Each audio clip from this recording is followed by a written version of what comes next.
Ito na yung ating avocado soup. Ayan, yan. Ang lambot. Oh, ayan.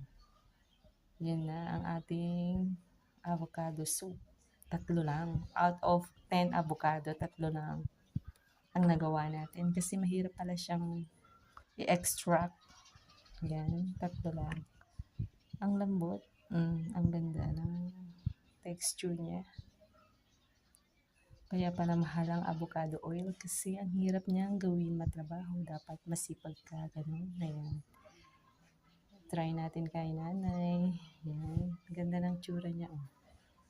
Avocado ang sabon.